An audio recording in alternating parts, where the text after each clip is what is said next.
اس video log کو سننے والے تمام افراد کی خدمت میں اپنا سلام اور آداب عرض کرتا ہوں۔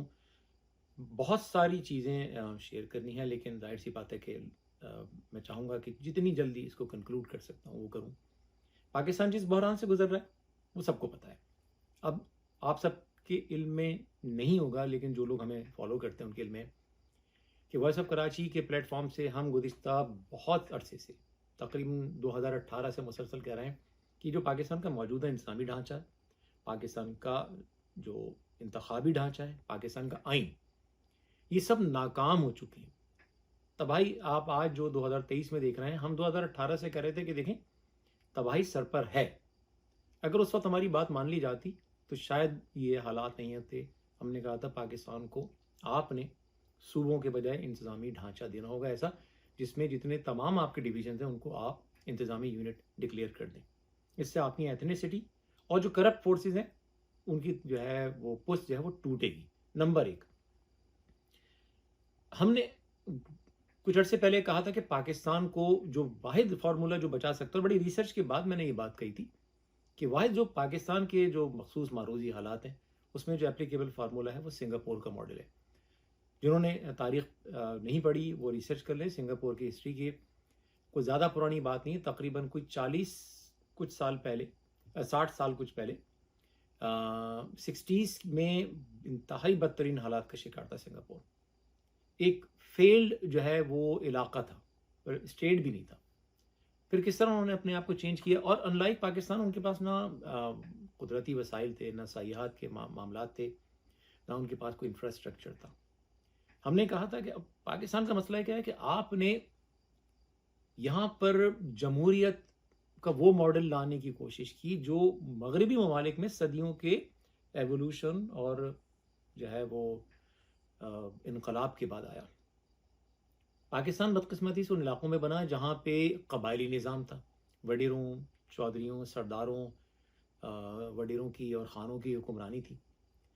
یہ وہ لوگ تھے جنہوں نے کبھی اپنے ہاری کسان کو مزارے کو حق نہیں دیا۔ آپ نے ان کو آپشن دیا کہ وہ ووٹ لے کر پارلیمنٹ میں آ جائیں۔ انہوں نے ان لوگوں پہ جن پہ حکمرانی کی ان کو فورس کر کے، یعنی ان لوگوں کو انہوں نے کبھی انسان ہی نہیں سمجھا، ان کو ووٹ فریلی ڈالنے کا حق کیسے دیں گے؟ اب وہ جو اللیگلی اللیجیٹمیٹ طریقے سے جو حکمرانی کر رہے تھے، آپ نے ان کو ایک پارلیمنٹ میں آ کے لیجیٹمیسی کا راستہ دکھا دیا۔ تو وہی قبائلی جو نظام تھا جو غیر قانونی اور غیر انسانی تھا، اب آپ نے کیا کیا کہ اب وہی جو وڈیرا ہے، سندھ کے جتنے پارلیمنٹ میں جو لوگ جاتے ہیں وڈیرے، بدماش، چور ایک سے ایک، جنہوں نے اپنے ہاری کسانوں کو بنیادی حقوق کبھی نہیں دی، انسان ہی نہیں سمجھا، اب ان کو آپ نے پارلیمنٹ میں لا کے قومی اسمبلی کا، سینٹ کا، سندھ اسمبلی کا رکن بنا دیا۔ اب ٹیکس والوں کو چاہیے تھا کیونکہ یہ تو اپنی زراعت پر ٹیکس نہیں دیتے، ٹیکس والوں کو چاہیے تھا ان سے ٹیکس وصول کرتے، پولیس کو چاہیے تھا ان کے کرائم پر ان کو پکڑتی، نیب کو چاہیے تھا ان کے کرپشن پر ان کو پکڑتی۔ اب کیا ہوا کہ وہی ادارے جنہوں نے ان کا احتساب کرنا تھا، وہی جج جنہوں نے ان کو سزا دینی تھی، آپ نے ان بدماشوں، ان چوروں کو پورے ملک میں ان تمام اداروں کا حکمران لا کے بٹھا دیا۔ اب وہی وڈیرے، چودھری، بدماش اب وہ ججوں کو بھی کنٹرول کر رہے ہیں، ان کا تقرر کر رہے ہیں، اب وہ نیب کا بھی تقرر کر رہے ہیں، اب وہ پولیس کا بھی تقرر کر رہے ہیں، اب وہ ٹیکس کے آفیسرز کا بھی تقرر کر رہے ہیں۔ یہ ٹیکس چور، یہ بدماش، یہ عوام دشمن لوگ، آپ نے ان کو وزیر اعظم، صدر، نائب وزیر اعظم، وزیر خارجہ، وزیر داخلہ، سارے عہدے آپ نے ان کو دے دیے۔ یعنی چوروں کو آپ نے خزانے کا محافظ بنا دیا۔ یہ پہلے چوری چھپ کے کرتے تھے، اب یہ پارلیمنٹ کے ممبر ملک کے حکمران بن کے کرنے لگے۔ ایک ثبوت میں آپ کو دیتا ہوں کہ 1994 میں پیپلز پارٹی کی حکومت آتی ہے، پاکستان زیادہ تر اپنا جو بجلی ہے اپنی وہ قدرتی وسائل ڈیم سے پوری کرتا تھا۔ پیپلز پارٹی کی حکومت نے انتہائی بیہودہ قسم کے پی پی اوز جو ہے وہ سائن کر کے ایسے ایسے معاہدے کیے کہ جتنی آپ بجلی چاہے 1% استعمال کریں یا 2%، ہم 100% پیمنٹ کریں گے اور ڈالر میں کریں گے ان کمپنیوں کو۔ آپ اپنی جو روپے میں جو بجلی پیدا کرتے تھے اس کو چھوڑ کے 1000 روپے کی باہر سے بجلی خرید رہے ہیں، اور شرط یہ کہ اگر آپ 1 بلب استعمال کریں گے تو بھی ان کو اتنا ہی پیسے دیں گے، آپ 40 بلب استعمال کریں گے تب بھی اتنا ہی پیسہ دیں گے۔ اب دوسری مثال ابھی حال ہی میں سامنے آئی ہے، بجلی کا بحران سر پر آ گیا. اب ماضی میں چلے جائیے، خود زرداری صاحب کا اسٹیٹمنٹ موجود ہے کہ میں نے وزیر اعظم شہباز شریف سے کہا کہ آپ کو فوراً $1 بلین مل جائیں گے، اپنی چینی بھیج دیجیے. سب کو پتہ ہے کہ سندھ میں زرداری صاحب کی زیادہ تر شوگر ملیں. انہوں نے 2 سال پہلے کے دام پر، یہ میں نے نہیں کہا، شاہ زیب خاندازہ صاحب نے انکشاف کیا ہے کہ انہوں نے پرانے داموں پہ جو ہے کسانوں سے گنا اٹھایا، اس سے چینی بنائی اور اس کے بعد اس کو ڈالروں میں بیچ دیا. اس کے بعد جب ملک میں ختم ہو گیا تب آپ اس سے مہنگی چینی باہر سے خرید رہے ہیں، اور انہی لوگوں کو آپ نے اپنا حکمران بنایا. اور یہ دعویٰ کرتے ہیں کہ انہوں نے جیل میں رہ کے 4 کتابیں پڑھی ہیں اور اکانومی کے جو ہے ایکسپرٹ بن گئے. اب سمجھنے کی بات یہ ہے کہ اگر آپ اور پیچھے چلے جائیں گے تو آپ دیکھ لیں گے کہ 70s میں بھٹو نے آنے کے بعد سب سے پہلے کام کیا گیا کہ نیشنلائز کر دیا تعلیمی اداروں کو. ان کو پتہ تھا کہ اگر پاکستانی قوم پڑھ لے گی، اچھے تعلیمی ادارے ملک میں رہیں گے، تو کوئی پڑھ لکھ کر ان جہلا کے پیچھے نہیں چلے گا. یورپ اور امریکہ میں جمہوریت یہ آئی کہ تعلیم آئی، اس کے بعد انہوں نے لوگوں کو بہت ہی سوچ سمجھ کے منتخب کیا تھا. آپ کے یہاں تو جاہل رکھنے کا پورا انتظام کیا گیا.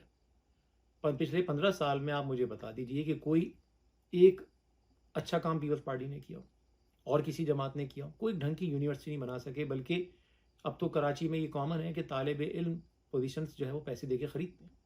اب پرچے بکتے ہیں، ایک رات، 2 3 رات پہلے پرچے لیک ہو جاتے ہیں. مذاق بن گئی ہے تعلیم وہاں پہ. پاکستان کی کسی یونیورسٹی کا ٹاپ یونیورسٹیز میں سینکڑوں میں کہیں نام نہیں آتا. اب پھر آپ کہتے ہیں کہ جمہوریت آنی چاہیے. ہم کہتے ہیں جمہوریت ہو، لیکن جب آپ ایک بچے کو قورمہ نہیں کھلا سکتے، بریانی نہیں کھلا سکتے، آپ ویٹ کرتے ہیں کہ وہ گرو ہو جائے. آپ کی قوم کا شعور اب اس لیول پہ نہیں پہنچا ہے. تو جمہوریت لائیں، لیکن محدود جمہوریت. یہ تمام ٹاک شوز بند کیجئے، یہ تمام مرغے لڑانے بند کیجئے، قوم کو کام پر لگائیے. جتنے یہ آپ کے جو سفید ہاتھی پال رکھے ہیں پی آئی اے کی صورت میں، ریلوے کی صورت میں، پی ٹی وی کی صورت میں، اور جتنے بھی آپ کے ادارے ہیں، سب کو پرائیویٹائز کیجیے، ڈی نیشنلائز کیجیے. جتنے اور ادارے ہیں ڈی نیشنلائز کیجیے. پاکستان کو بچانے کے لیے ان پہ جو آپ انویسٹمنٹ کر رہے ہیں اربوں روپے سالانہ کی، ایک تو یہ ختم کیجیے. سیکنڈ، پاکستان میں ایک رجحان ہے کہ جس کو بھی آپ جس سے بات کریں، سرکاری ملازمت اصل میں حرام خوری ہے. سب کو پتہ ہے سرکاری ملازمت میں کوئی کام نہیں کرتا. سب کی خواہش ہوتی ہے سرکاری ملازمت بن جائے، مل جائے. دوسرے اس میں چوری بہت ہے. آپ کو یہ کلچر ختم کرنا ہوگا. لیکن آپ ختم کیسے کریں گے؟ آپ ڈی انسینٹیوائز کریں سرکاری ملازمتوں کو، تنخواہیں کم کریں. آپ ججوں کی مراد ختم کریں فوری طور پہ. اسی طرح اور بھی ادارے جتنے بھی ہیں سب کی مراد ختم کریں. پرائیویٹ سیکٹر کو پروموٹ، لیکن آپ کیسے کریں گے؟ میں نے کیلیفورنیا میں جب انویسٹر سے بات کی تھی 3 سال پہلے، اور جب کراچی کی بات آئی تو انہوں نے یہی کہا کہ کراچی میں سب کو پتہ ہے پیپلز پارٹی کرپٹ حکومت ہے. اگر ہم وہاں پہ کاروبار شروع کریں گے تو سب سے بڑا مسئلہ وہاں یہ آئے گا کہ ان کو ہمیں پیسے دینے پڑیں گے، جو سب سے پہلا جو نیگیٹو پوائنٹ ہے. پھر یہ کہ اگر ہم وہاں پہ را مٹیریل لے کے جاتے ہیں تو وہاں پہ انفراسٹرکچر نہیں ہے، وہاں پہ سڑکیں نہیں ہیں، بریجز نہیں ہیں، فلائی اوورز نہیں ہیں. تباہ ہو رہا ہے پورا صوبہ، خاص طور پہ شہری علاقے. تیسرا انہوں نے کہا لا اینڈ آرڈر نہیں ہے، جو کہ تھرڈ ایلیمنٹ ہوتا ہے. وہاں پہ چوری چکاری، فون چھیننا، گاڑیاں چھیننا. Crime capital of the world میں جو ٹاپ سٹیز ہیں اس میں کراچی کا شمار ہوتا ہے. تو انہوں نے کہا وہاں سیکیورٹی نہیں ہے. پھر انہوں نے کہا کہ اگر یہ سب کے باوجود بھی اگر ہم پاگل ہیں وہاں بھی انویسٹمنٹ کر لیں تو وہاں بجلی کیا موجود ہے، پانی موجود ہے، گیس موجود ہے. میں نے کہا ان میں سے کوئی چیز وہاں پہ نہیں ہے. تو انہوں نے کہا پھر بتائیے ہم پاگل ہیں. بنگلہ دیش میں گیا تھا. بنگلہ دیش کی ترقی کا راز یہ ہے کہ انہوں نے یہ ساری جو کمپنیوں سے معاہدے کیے ہوئے تھے پچھلی حکومتوں نے، چور حکومتوں نے، وہاں بھی انہوں نے سارے پاور کے معاہدے کینسل کیے. وہاں کی حکومت نے نئے معاہدے کیے، سستی بجلی لے کر آئے. انتہائی آسان انہوں نے طریقہ کار کیا کہ آپ جب انویسٹمنٹ کریں گے یہاں پہ بنگلہ دیش میں تو سارے ون ونڈو آپریشن کے تحت کھڑا کھڑا آپ کو چیزیں مل جائیں گی. میں نہیں کہہ رہا کہ وہاں کرپشن نہیں ہے، لیکن پاکستان کے مقابلے میں شاید 1% بھی نہیں ہوگا. پاکستان کے مقابلے میں شاید کوئی اور ملک ہوگا. پاکستان میں جہاں پاور کا مسئلہ ہے، بجلی کا مسئلہ ہے، گیس کا ہے، لا اینڈ آرڈر، انفراسٹرکچر، اور کرپشن بھی سب سے بڑا نیگیٹو فیکٹر. پاکستان میں الیکشن کرانے سے پہلے ہمیں جو بھی طاقتیں اس وقت ملک کو چلا رہی ہیں، میں ان سے ہاتھ جوڑ کے درخواست کروں گا کہ خدا را انتہائی سخت لاز لے کر آئیں، ایسے لاز جنہیں نہ کوئی سپریم کورٹ کا جج ختم کر سکے، نہ پارلیمنٹ ختم کر سکے. کوئی ایسا طریقہ کار آئین میں لے کر آئیے کہ ان کو کوئی ختم نہ کر سکے. ہر وہ شخص جو اپنے ٹیکس اور اپنے لائف اسٹائل میں میچ نہیں کر پا رہا، اس کا احتساب ہونا چاہیے. اب بلاول ہاؤس اربوں روپے کی پراپرٹیز اس کے چاروں طرف ہے، اس پہ بنا ہوا ہے. ٹیکس اٹھائیے، کتنا دے رہے ہیں؟ شاید 5 کروڑ 4 کروڑ، مجھے نہیں پتا ایگزیکٹلی. اب آپ کی اربوں روپے کی جائیداد ہے اور ٹیکس آپ دے رہے ہیں چند کروڑ روپے. خربوں روپے کی آپ کی شوگر اگر ملے ہوں، میں صرف سندھ کی بات نہیں کر رہا ہوں، پورے پاکستان کی بات کر رہا ہوں. گھر کے آگے آپ کے 50 کروڑ روپے کی گاڑیاں کھڑی ہیں، ڈبل کیبن گاڑیاں، لینڈ کروزر کھڑی ہیں.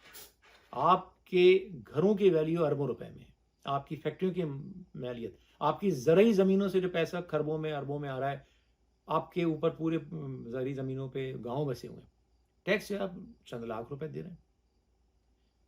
اگر میچ نہیں ہو رہا ہے تو جتنا ٹیکس دے رہے ہیں اتنا چھوڑ کے باقی ساری پراپرٹیز ضبط کی جائیں، نیلام کی جائیں اور سارا پیسہ سرکاری خزانے میں ڈال کے اس سے قرضے اتارے جائیں.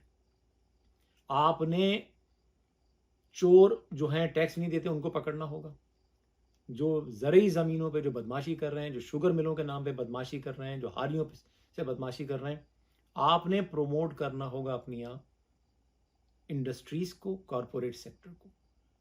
لیکن ان سے ٹیکس لے کے اس کے بعد ان کو آپ انفراسٹرکچر بھی دیجیے، ان کو سیکیورٹی بھی دیجیے، ان کو عزت بھی دیجیے. ہاں اگر کوئی ایسا زمیندار ہے جو ایمانداری سے ٹیکس پے کر رہا ہے تو اس کو جو ہے ظاہر سی بات ہے کہ جو اس کا حق ہے وہ دیا جائے، بلکہ جو ٹیکس چور ہیں ان سے بھی زمینیں لے کے اسی زمیندار کو دے دی جائیں. پاکستان کو ایک بے رحمانہ نظام ہی بچا سکتا ہے. اس وقت عوام کو کسی بھی چیز کی بے چینی نہیں ہے. عوام کو بے چینی ہے بجلی کے بلوں سے، گیس کے نہ ہونے سے، لا اینڈ آرڈر کے خراب ہونے سے، روزگار نہ ہونے سے، تعلیم کے مواقع نہ ہونے سے. لوگ پاکستان سے جس کا بس چل رہا ہے وہ نکل کے جا رہا ہے. اس رجحان کو روکنا ہوگا. جس کے پاس بھی پاور ہے خدا را اس کو استعمال کیجیے. آپ کو لوگوں کی دعائیں ملیں گی. اللہ کا جو ہے وہ میں سمجھتا ہوں کہ اللہ کی طرف سے بھی آپ پر مہربانی ہوگی، کیونکہ میں بار بار یہ کہہ چکا ہوں کہ حضرت علی کا جو قول وہ آج بھی سٹینڈ کرتا ہے اور تا قیامت سٹینڈ کرے گا کہ کفر کی حکومت چل سکتی ہے، ظلم کی نہیں چل سکتی. خدا را اس ظلم کی حکومت کو ختم کیجیے، لوگوں کو انصاف دیجیے، تبھی آپ پاکستان کو بچا پائیں گے.